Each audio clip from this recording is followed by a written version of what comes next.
Good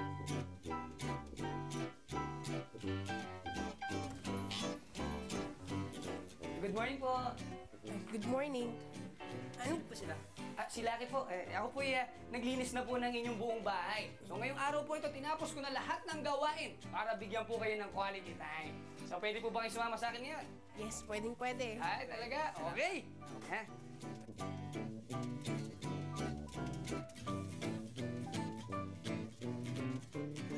12 taon ng mag-asawa sina Vincent at Janet. Noong una, si Vincent ang nagtatrabaho para sa pamilya bilang isang security guard. Pero di nagtagal na pagdesisyonan nilang dalawa na si Janet muna ang pansamantalang magtatrabaho at si Vincent muna ang may iwan sa bahay. Before naman kasi meron siyang work talaga. Siya yung nagtatrabaho. Nung nagkaroon din ako ng trabaho tapos walang maiwan sa bata, nag-ano kami na kung sino yung medyo mas okay yung kinikita.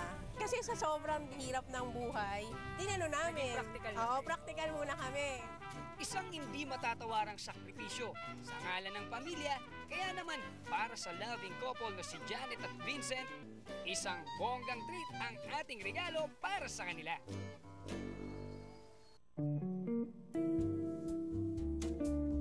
Una muna namin silang dinala sa isang rejuvenating center para ma-relax ang pagod na katawan.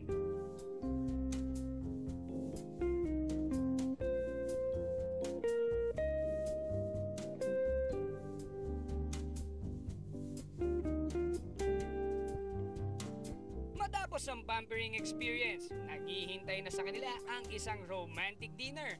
At dito, back to the old days ang drama nilang dalawa na parang nagliligawan ulit.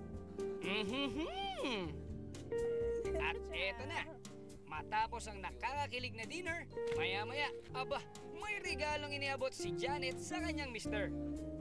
Isang photo mosaic nilang mag-asawa with matching love letter pa. Dear Honey Dad, so happy and lucky to be Mrs. Janet Fernandez. Thank you for being the best partner and a great dad. Ang sarap ng buhay at mabuhay na ikaw ang prinsipe. Love you more, Honey Mom. O, diba? Unlimited talaga ang kakiligan dito sa Good Morning Club. Kaya sulat na mga kapatid at malay nyo, kayo na ang susunod na susurpresahin namin.